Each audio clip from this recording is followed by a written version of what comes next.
l'honorable député de Berthier-Maskinongé. Merci beaucoup. Merci beaucoup, Monsieur le Président. Ça fait plaisir de me prononcer aujourd'hui sur le projet de loi, dans le fond, qui vient réformer, qui vient modifier la loi électorale du Canada.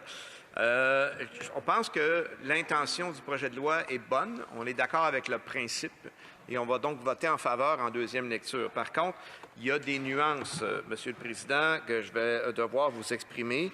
Bien sûr, on est en accord avec l'interdiction des infractions concernant l'influence étrangère, concernant la désinformation électorale, la corruption électorale et les fameuses récompenses pour vos pots de vin, là, le fameux brownies, entre guillemets. Donc ça, évidemment, urgent de réglementer. On est en accord avec ça. Pour les courses à l'investiture et à la direction également. Donc, il y a des enjeux à ce niveau-là. Pour le financement des partis politiques, évidemment, aussi interdiction pour les partis d'accepter et d'utiliser certaines contributions, notamment celles de sources anonymes. Évidemment, c'est important. Donc, ça, il faut maintenir. On avait des questions tantôt dans les échanges sur les discours précédents.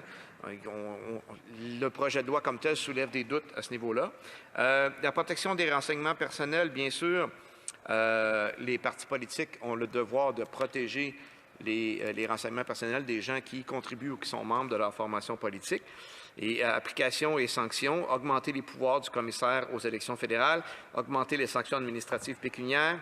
Et finalement, le projet de loi vient aussi changer, modifier le nom d'un certain nombre de circonscriptions à la demande des députés, qui a été bien sûr, dans notre cas, en tout cas, validé dans les communautés qui sont visées par le présent projet de loi. Donc, je viens de vous nommer qu'on allait être bien sûr en faveur du principe de ce projet de loi-là, puis on salue l'objectif qui est de protéger l'intégrité électorale et de lutter contre l'ingérence et la corruption. On trouve par contre malheureux une des mesures qui est inclue dans le projet de loi, puis on l'a manifesté en comité, Monsieur le Président, puis on ne comprend pas pourquoi ça n'a pas été déjà modifié. Donc, bien sûr, on va retravailler sur ça pour poser des amendements sur le fait d'empêcher les citoyens de signer plus d'un bulletin de candidature.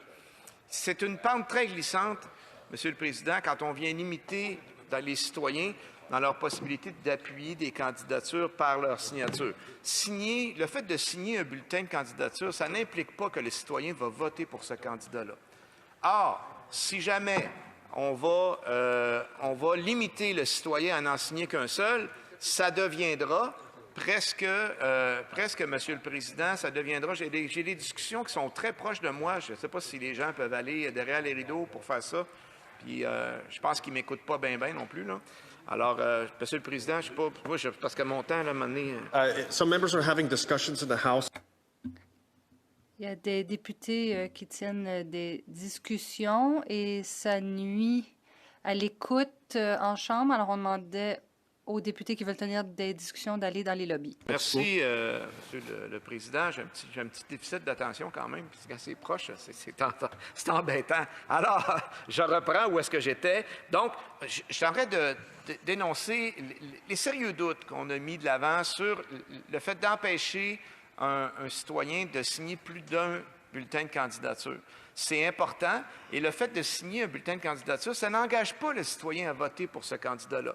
Il a quand même le privilège de suivre la campagne électorale et de peut-être changer d'idée en cours de route. Sinon, à quoi servent les campagnes électorales? Si on dit aux citoyens, tu ne dois signer qu'un seul bulletin, à ce moment-là, on leur dit, tu fais ton choix en début de campagne. Alors, la campagne ne sert pas à grand-chose. Ben, il ne peut pas signer pour le bulletin de la personne pour qui il veut voter parce qu'il y a quelqu'un d'autre qui est venu le voir avant. Vous comprenez l'embêtement. Puis l'autre embêtement, Monsieur le Président, ce serait aussi de rendre public le vote. La plupart des gens, il y a beaucoup de gens qui sont à l'aise. Moi, je pense qu'il y a pas mal de monde ici qui est en mesure de deviner comment je vote, puis comment j'ai voté dans les dernières élections, dans toutes les élections de ma vie. Il y a des gens qui ne veulent pas le dire, puis c'est correct parce que ça fait partie du privilège de l'électeur de garder son vote secret.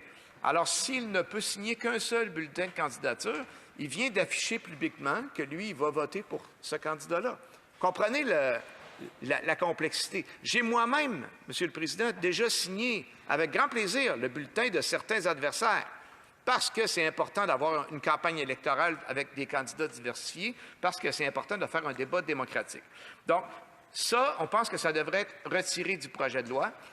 Et on pense que les autres mesures vont suffire pour venir contrôler les très nombreux candidats dans les dernières élections. Là. Bien sûr, je viens de vous dire, j'ai signé des bulletins de certains adversaires politiques, mais jamais je ne signerai le bulletin de 48 figurants qui viennent simplement embourber le système électoral. Il y a différentes façons d'exprimer son désaccord. Je suis sur le fond d'accord avec la cause que ces gens-là défendent. Je pense qu'ils prennent le mauvais moyen.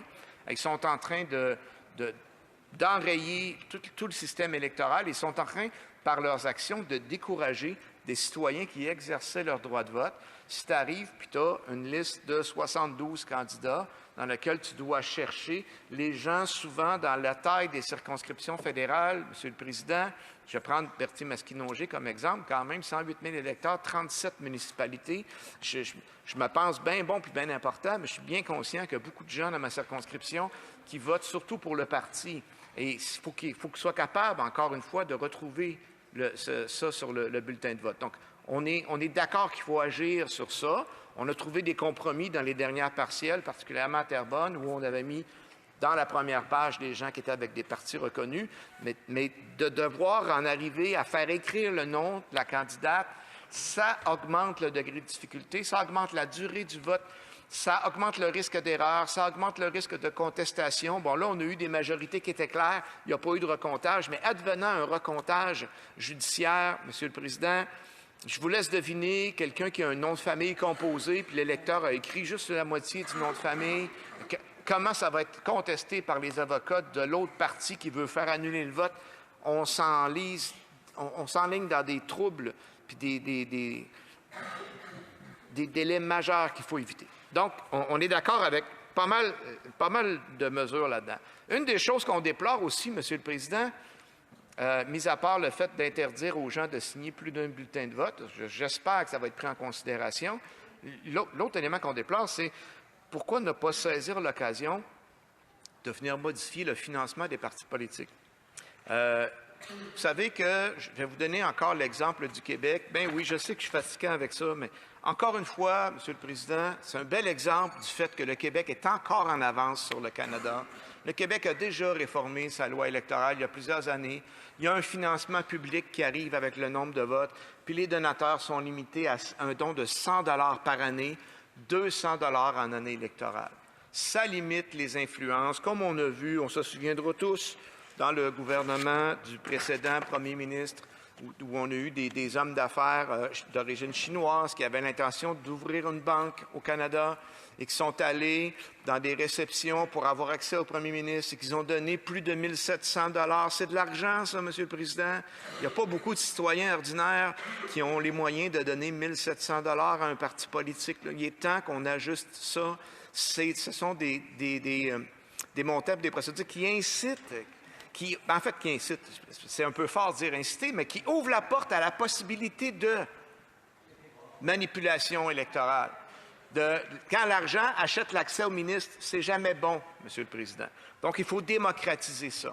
Le financement public des partis politiques aussi pourrait éviter que certaines formations politiques fassent du populisme. Je suis sûr que le secrétaire parlementaire qui semble m'écouter attentivement, j'en suis très heureux, je suis sûr qu'il va aimer mon commentaire, que certaines formations politiques plus populistes qui vont lancer des slogans ou faire des campagnes de clips avec toujours les mêmes lignes. Ça, ils vont mettre ça sur leur réseau. Dans le but de ramasser beaucoup d'argent, on pourrait aussi peut-être atténuer ça en mettant une portion de financement public. Alors, il y a quelque chose à travailler là, Monsieur le Président. Bien sûr, j'espère que le gouvernement travaillera dans la collégialité et que le discours qu'on entend sera suivi d'actions plus concrètes comparativement à la motion qu'on a reçue hier. Il est important aussi, je l'ai mentionné rapidement tantôt, mais que les gens qui font des dons à des partis politiques, on ait accès au nom et à l'adresse de ces gens-là. Il y a une portion de la loi qui soulève des doutes sur ça. Puis ça nous inquiète beaucoup. Parce que, bien sûr, si on tombe dans l'anonymat, on favorise encore davantage la fraude et la manipulation puis la corruption. Donc, c'est ce qu'on veut éviter. Il faut éviter aussi, évidemment, l'utilisation de l'intelligence artificielle pour envoyer des messages, l'ingérence étrangère. On a vu des exemples de messages nombreux qui étaient envoyés aux électeurs pour leur indiquer un mauvais bureau de vote. Ça, c'est très grave et j'espère que les sanctions qu'on mettra seront importantes. Et je vais être prêt à répondre aux questions de mes collègues. Merci beaucoup, Monsieur le Président. Questions and comments. Questions et commentaires de Honorable Parliamentary.